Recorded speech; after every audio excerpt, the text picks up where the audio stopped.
Hello students, welcome back to our channel Virat education academy. Students, आज के इस video में हम जो चैप्टर करने वाले हैं वो चैप्टर है 12th क्लास का सोशियोलॉजी यानी समाजशास्त्र का चैप्टर नंबर 5, सामाजिक विषमता एवं बहिष्कार के स्वरूप, patterns of social inequality and exclusion. तो इस चैप्टर के जितने भी टेक्स्ट बुक क्वेश्चन आंसर हैं वो इस वीडियो में आज हम आपके साथ शेयर करेंगे। तो शुरू करते हैं आज का वीडियो। तो बच्चों, पहला क्वेश्चन है, सामाजिक विषमता व्यक्तियों की विषमताओं से कैसे भिन्न है। तो इसमें हम देखते हैं कि सामाजिक संसाधनों तक असमान पहुंच की पद्धति को ही सामाजिक विषमता कहा जाता है। यानी कि जितने भी सामाजिक हमारे संसाधन हैं, रिसोर्सेज हैं, उनकी पहुंच बराबर नहीं है। समाज के हर वर्ग तक वो बराबर नहीं पहुंच रहे हैं। किसी को ज़्यादा मिलता है, किसी को कम मिलता है। तो इसी को हम क्या बोलते हैं? सामाजिक विषमता। कुछ सामाजिक विषमताएं व्यक्तियों के बीच स्वाभाविक भिन्नता को दर्शाती हैं, जैसे कि उनकी योग्यता तथा प्रयासों में अंतर। तो यहाँ पर व्यक्तियों की विषमताओं से क्या मतलब है कि कोई व्यक्ति सेम समाज का या सेम जाति का या उसका बोल सकते हो आप, लेकिन वो एक अपनी प्रोफेशनल लाइफ में या अपनी सामाजिक ज़िंदगी में बहुत कामयाब है और दूसरा नहीं है। तो ये व्यक्ति की विषमता हो गई। तो यानी कि ये हो सकता है कि जो ज़्यादा कामयाब है उसके पास ज़्यादा योग्यता है, या वो उसने ज़्यादा मेहनत करी, या उसके पास ज़्यादा कुशलता है। और जो कामयाब नहीं है वो हालांकि उसी समाज को बिलोंग करता है, लेकिन उसके पास उसकी योग्यता और प्रयासों में कोई कमी हो सकती है, इस कारण वो उतना सक्सेसफुल नहीं है। यानी कोई व्यक्ति असाधारण प्रतिभा का भी हो सकता है, या कोई अधिक बुद्धिमान हो सकता है, कोई कम बुद्धिमान हो सकता है। यह भी हो सकता है कि किसी व्यक्ति ने अच्छी स्थिति प्राप्त करने के लिए अधिक मेहनत करी हो। इस प्रकार हम कह सकते हैं कि सामाजिक विषमता व्यक्तियों के बीच प्राकृतिक अंतरों के कारण नहीं, बल्कि उस समाज द्वारा पैदा होती है जिसमें हम रहते हैं। अगला क्वेश्चन है, सामाजिक स्तरीकरण की कुछ विशेषताएं बताइए। स्तरीकरण मतलब स्तरों में विभाजित करना, उच्च स्तर, निम्न स्तर, इस तरह के। सामाजिक असमानता से लोगों में भेदभाव आता है। मूल्य सिद्धांतों के प्रकाश में सामाजिक स्तरीकरण की अवधारणा की व्याख्या कीजिए। सामाजिक स्तरीकरण के 3 मूल सिद्धांतों का उदाहरण सहित विश्लेषण कीजिए। तो इसके कुछ सिद्धांत हैं जिन पे ये बेस्ड है। तो बेसिकली ये तीनों क्वेश्चन एक ही टाइप के हैं और घुमा फिरा के पूछे हैं। तो इनका देख लेते हैं। पहला पॉइंट है, सामाजिक स्तरीकरण में समाज को अलग अलग भागों अथवा स्तरों में विभाजित किया जाता है, जिसका आपसी संबंध उच्चता और निम्नता पर आधारित होता है, यानी उच्च स्तर, निम्न स्तर। सामाजिक स्तरीकरण में अलग अलग वर्गों की असमान स्थिति होती है। सबकी एक जैसी कंडीशन नहीं होती, सबकी स्थिति अलग अलग है। किसी की अच्छी होगी, किसी की खराब होगी। यानी उच्च स्तर वालों की बढ़िया होगी और निम्न स्तर वालों की अच्छी नहीं होगी। स्तरीकरण में अंतर क्रियाएं विशेष स्तर तक ही सीमित होती हैं। हर एक व्यक्ति अपने स्तर के व्यक्ति से संबंध स्थापित करता है। सामाजिक स्तरीकरण पीढ़ी दर पीढ़ी बना रहता है। यानी जिस परिवार में बच्चे ने जन्म लिया, वो उच्च स्तर में जन्म लिया है तो वो वैसा ही रहेगा। तो ये जनरेशन टू जनरेशन चलता रहता है। हर एक व्यक्ति अपने स्तर के व्यक्ति से ही संबंध स्थापित करता है। यह परिवार और सामाजिक संसाधनों के एक पीढ़ी से अगली पीढ़ी में उत्तराधिकार के रूप में घनिष्ठता से जुड़ा है। तो सामाजिक स्तरीकरण को विश्वास व विचारधारा द्वारा समर्थन मिलता है। यानी कि ये विश्वास और एक विचारधारा, यानी एक विचार चलता है, उसके हिसाब से इसको सपोर्ट मिलता है। यानी समाज में सब लोगों की एक जैसी सोच होती है स्तरीकरण को लेकर के। तो ये कुछ पॉइंट हैं, जो विशेषताएं हैं या सिद्धांत हैं, ये आप डिफाइन कर सकते हैं। अगला क्वेश्चन है, आप पूर्वाग्रह और अन्य किस्म की राय अथवा विश्वास के बीच कैसे भेद करेंगे। तो पूर्वाग्रह क्या है? यह एक समूह के सदस्यों द्वारा दूसरे समूह के बारे में पूर्व कल्पित विचार, यानी कि अपनी कल्पना से पहले से एक विचार बना लिया उसके बारे में, वो अथवा व्यवहार होता है। पूर्वाग्रह शब्द के शाब्दिक अर्थ हैं पूर्व निर्णय, यानी पहले से डिसाइड कर लिया कि वो क्या है। उस किसी के बारे में आपने धारणा बना ली, परसेप्शन बना ली। उसे जाने बिना ही किसी के बारे में धारणा बना लेना। तथ्यों को परखे बिना ही शुरू में जो धारणा बना ली जाती है वही पूर्वाग्रह है। एक पूर्वग्रहित व्यक्ति के पूर्व कल्पित विचार तथ्यों के विपरीत सुनी सुनाई बातों पर ही आधारित होते हैं। चाहे इनके बारे में बाद में कोई नई जानकारी प्राप्त हो जाती है, परंतु फिर भी यह बदलने से मना कर देते हैं।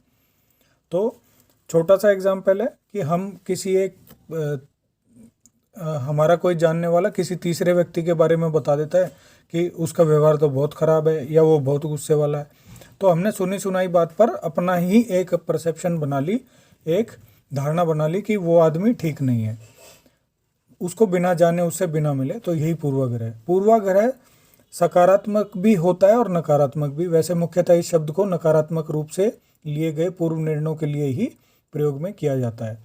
जैसे कोई व्यक्ति अपने समूह के सदस्यों या जाति के पक्ष में पूर्वाग्रहित हो सकता है तथा उन्हें दूसरी जाति या समूह का सदस्य श्रेष्ठ मान सकता है। अगला क्वेश्चन है, सामाजिक अपवर्जन या बहिष्कार क्या है? तो बहिष्कार मतलब किसी को समाज से बेदखल करना। सामाजिक अपवर्जन या बहिष्कार वह ढंग है जिसकी सहायता से एक व्यक्ति या समूह को समाज में पूर्णतया घुलने मिलने से रोका जाता है तथा अलग थलग रखा जाता है। बहिष्कार उन सभी कारकों की तरफ ध्यान दिलाता है जिनसे उस व्यक्ति या समूह को उन मौक़ों से वंचित किया जाता है जो जनसंख्या के लिए खुले होते हैं। बाकी की जनसंख्या के लिए जो चीज़ मतलब अवेलेबल है वो एक पर्टिकुलर व्यक्ति या उस समूह के लिए वो अवेलेबल नहीं है, यही बहिष्कार है। व्यक्ति को क्रियाशील तथा भरपूर जीवन जीने के लिए मूलभूत ज़रूरतों रोटी कपड़ा मकान के साथ साथ और ज़रूरी सेवाओं, बैंक यातायात के साधन, शिक्षा, रोजगार इत्यादि की आवश्यकता भी होती है। लेकिन सामाजिक भेदभाव अचानक नहीं, व्यवस्थित ढंग से होता है। यह समाज की संरचनात्मक विशेषताओं का नतीजा है। यानी जो एक ढर्रा बना हुआ है, एक संरचना बनी हुई है, एक पैटर्न बना हुआ है, उसी की वजह से यह सामाजिक भेदभाव होता है। एक महत्वपूर्ण बात यह है कि सामाजिक बहिष्कार हमेशा अनैच्छिक होता है, यानी ये इच्छा से नहीं किया जाता। अर्थात बहिष्कार उन लोगों की इच्छा में के विरुद्ध होता है जिनका बहिष्कार किया जा रहा है। यानी जिसका बहिष्कार किया जा रहा है या जिसको अलग किया गया है उसकी कोई इच्छा नहीं है, वो उसमें खुश नहीं है, फिर भी हो रहा है। उदाहरण के लिए शहरों में हजारों बेघर लोग फुटपाथ या पुलों के नीचे सोते हैं, लेकिन जो धनी व्यक्ति हैं या जिनके पास पैसा है या जिनके पास घर है वो नहीं सोते। इसका अर्थ यह नहीं है कि धनी व्यक्ति फुटपाथ का प्रयोग करने में बहिष्कृत है, लेकिन उसको ज़रूरत नहीं है। अगर वह चाहे तो वह इनका प्रयोग कर सकता है, परंतु वो करेगा नहीं। सामाजिक भेदभाव को कभी कभी गलत तर्क से ठीक कहा जाता है। बहिष्कृत समूह स्वयं समाज में शामिल होने के इच्छुक नहीं है। इस प्रकार का तर्क इच्छित चीज़ों के लिए बिल्कुल ही गलत है। यानी लोग कहते हैं कि जिन लोगों का बहिष्कार किया गया वो खुद ही घुलते मिलते नहीं है, लेकिन यह तर्क सही नहीं है। अगला क्वेश्चन है, आज जाति और आर्थिक असमानता के बीच क्या संबंध है? यानी जाति और आर्थिक असमानता का मतलब कोई गरीब या अमीर, यानी जिनमें पैसे की सामर्थ्य में डिफरेंस है। प्राचीन समय में जाति और आर्थिक असमानता एक दूसरे से गहरे रूप से संबंधित है। यानी उच्च जाति वाले लोगों के पास ज़्यादा पैसा और निम्न जाति वालों के पास नहीं, पैसा ही नहीं, निर्धन होते थे वो। व्यक्ति की सामाजिक स्थिति तथा आर्थिक स्थिति एक दूसरे से अनुरूप होती थी। उच्च जातियों के लोगों की आर्थिक स्थिति प्रायः अच्छी होती थी, जबकि निम्न जाति के लोगों की आर्थिक स्थिति काफ़ी खराब होती थी। परंतु आधुनिक समय अर्थात 19वीं शताब्दी के बाद से जाति और व्यवसाय के संबंधों में काफ़ी परिवर्तन आ गए हैं। आज ऐसा नहीं है। आज निम्न जाति वाले लोगों की आर्थिक स्थिति भी काफ़ी अच्छी है, जो खासकर जो शहरों में रहते हैं। आज के समय में जाति के व्यवसाय तथा धर्म संबंधी प्रतिबंध लागू नहीं होते। अब व्यवसाय अपनाना पहले की अपेक्षाकृत आसान हो गया है। कोई भी व्यक्ति, चाहे वो किसी भी जाति का है, कोई भी व्यवसाय कर सकता है। और इसी हिसाब से आज जाति तथा आर्थिक स्थिति का संबंध काफ़ी कमज़ोर हो गया है। आजकल में अमीर तथा निर्धन लोग हर एक जाति में मिल जाएंगे, परंतु मुख्य बात यह है कि जाति वर्ग परस्पर संबंध वृहत स्तर पर अभी भी पूर्णतया कायम है। जाति व्यवस्था के कमज़ोर होने से सामाजिक तथा आर्थिक स्थिति वाली जातियों के बीच अंतर कम हो गया है। यानी कि फॉर एग्जांपल, जैसे निम्न जाति वाले लोगों को नौकरियों में रिजर्वेशन, पढ़ाई में रिजर्वेशन की वजह से उनकी आर्थिक स्थिति काफ़ी अच्छी हो गई है, परंतु अलग अलग सामाजिक आर्थिक समूहों के बीच जातीय अंतर अभी भी मौजूद है। अगला क्वेश्चन है, अस्पृश्यता क्या है? भारतीय समाज में जाति प्रथा का काफ़ी महत्व था। उच्च तथा निम्न जातियों को अस्पृश्यता की सहायता से अलग किया जाता था, यानी छुआछूत। अस्पृश्यता में छुआछूत। अस्पृश्यता की धारणा यह है कि निम्न जातियों के लोगों के स्पर्श करने अथवा परछाई से उच्च जातियों के लोग अपवित्र हो जाएंगे। इसका अर्थ यह है कि यदि उच्च जाति के लोग अस्पृश्य जाति के नज़दीक भी आ जाएंगे यदि उनकी छाया भी उन पर पड़ गई तो अपवित्र हो जाएंगे। ऐसी स्थिति में उन्हें दोबारा पवित्र करने के लिए या तो गंगा जल से नहाना पड़ेगा या विशेष धार्मिक कर्मकांड करने पड़ेंगे, जैसे हवन वगैरह। 1955 के अस्पृश्यता अपराध कानून से इसे गैर कानूनी घोषित कर दिया गया था। अब अगला क्वेश्चन ले लेते हैं। जातीय विषमता को दूर करने के लिए अपनाई गई कुछ नीतियों का वर्णन करें। यानी जातीय विषमता यानी अलग अलग जाति प्रथा जो है, उच्च जाति निम्न जाति, इसको दूर करने के लिए सरकार ने कुछ नीतियां अपनाई हैं जो इस प्रकार हैं।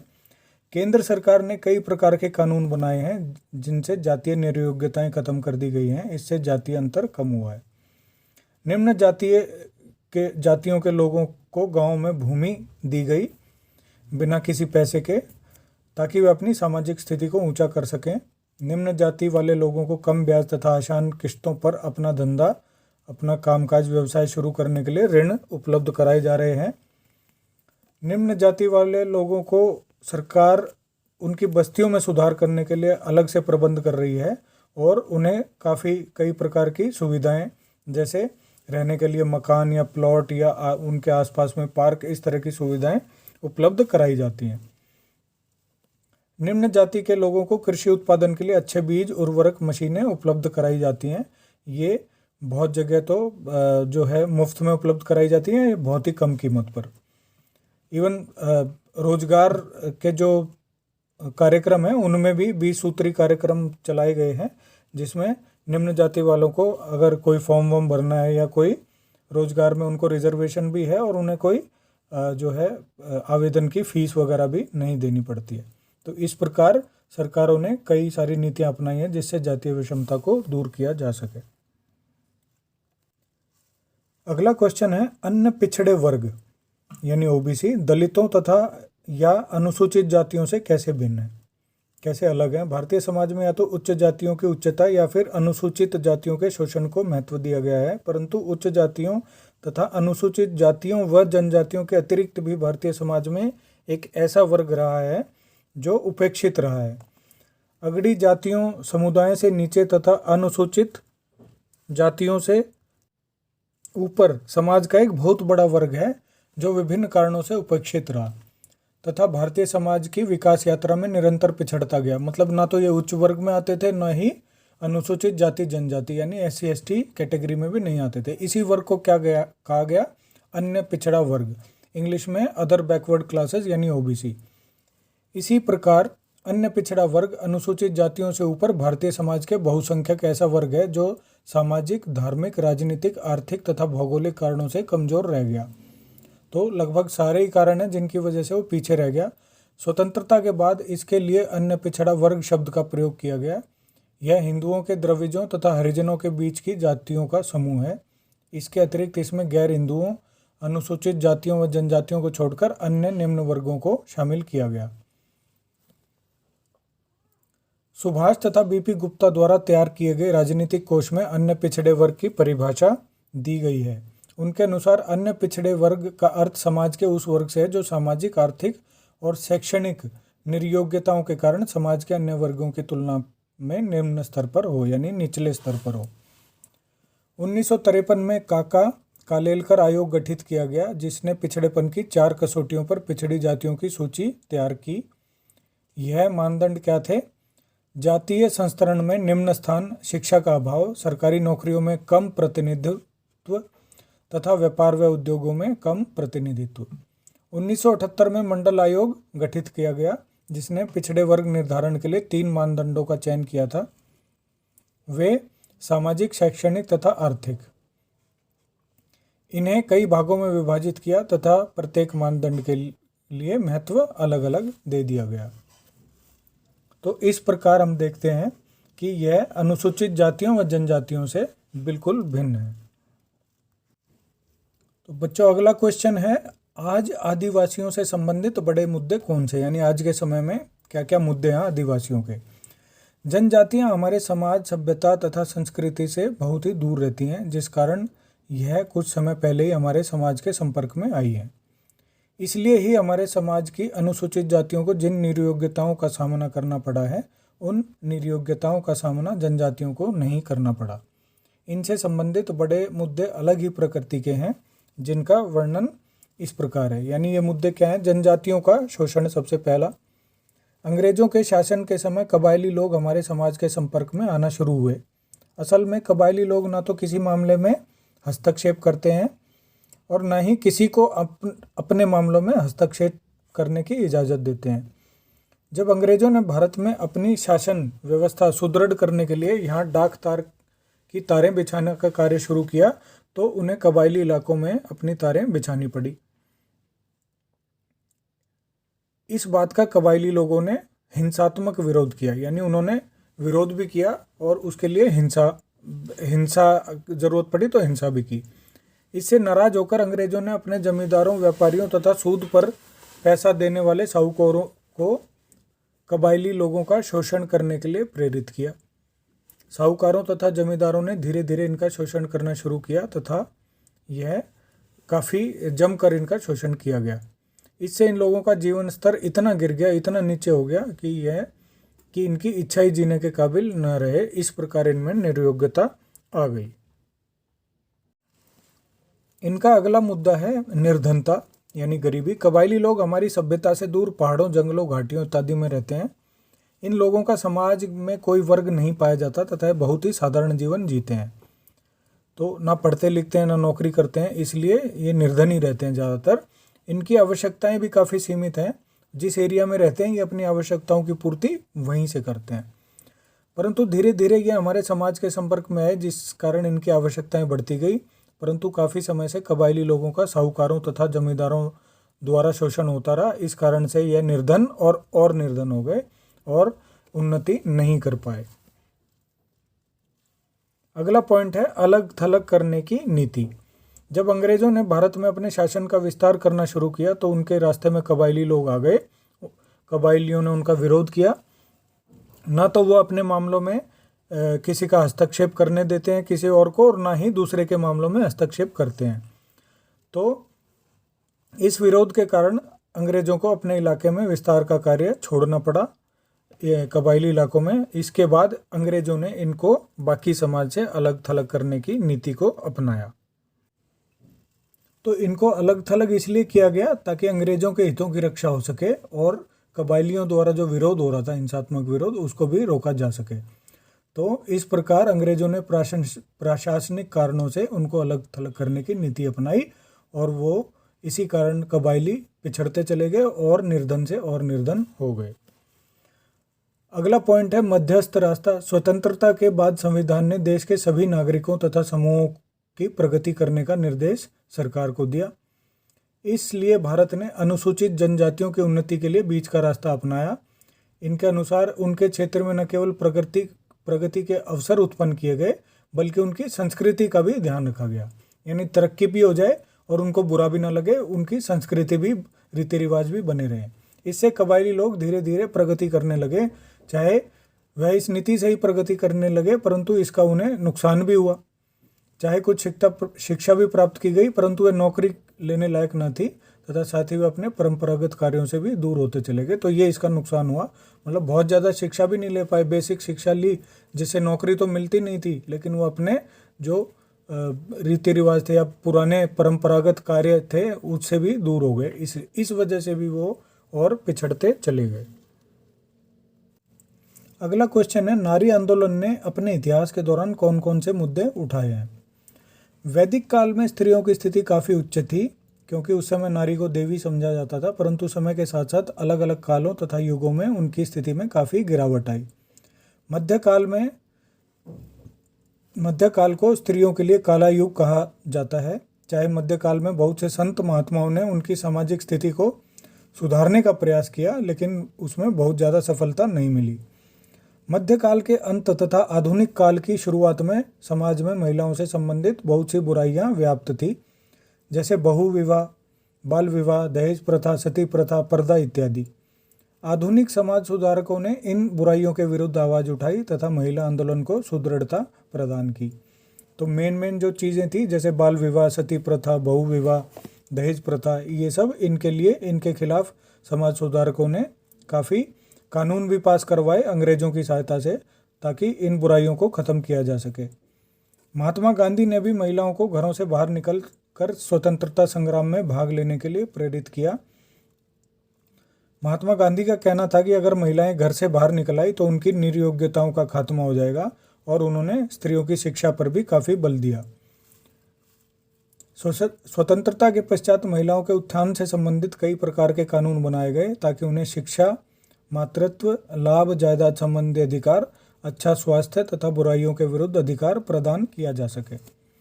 समय समय पर महिला आंदोलन चले जिसने समाज का ध्यान उनके कल्याण की तरफ खींचा। महिलाओं के शोषण, छेड़छाड़, वैवाहिक हिंसा, गर्भपात, प्रतिकूल लिंग अनुपात, दहेज के कारण हत्या इत्यादि जैसे कई संवेदनशील मुद्दे हैं जिन्हें आधुनिक समय में उठाया जा रहा है ताकि महिलाओं को इन सब मुद्दों से, इन सब परेशानियों से जो है मुक्ति दिलाई जा सके।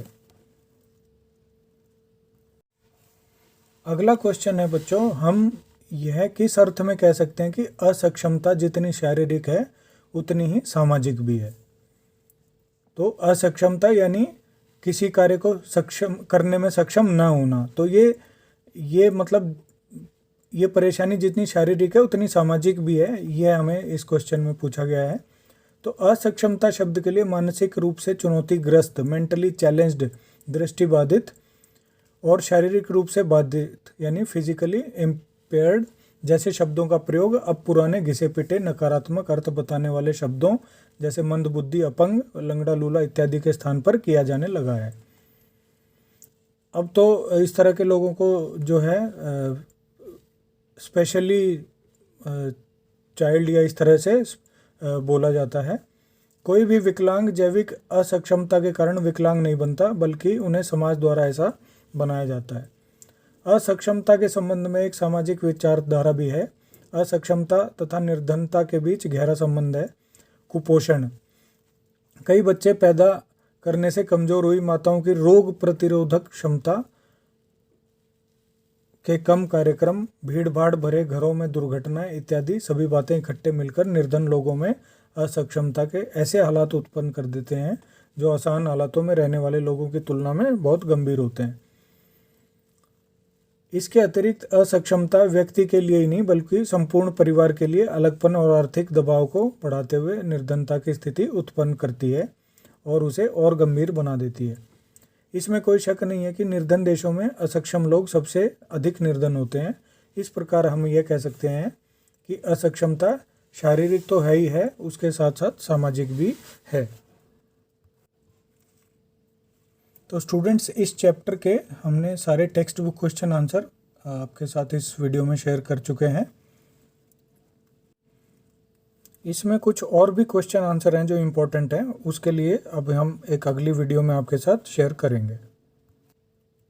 उम्मीद है आपको ये वीडियो पसंद आई होगी, तो सब्सक्राइब, लाइक एंड शेयर ज़रूर कर दीजिए। बेल आइकन भी ज़रूर दबाइएगा ताकि अगली आने वाली वीडियो की नोटिफिकेशन आपको मिल जाए। धन्यवाद।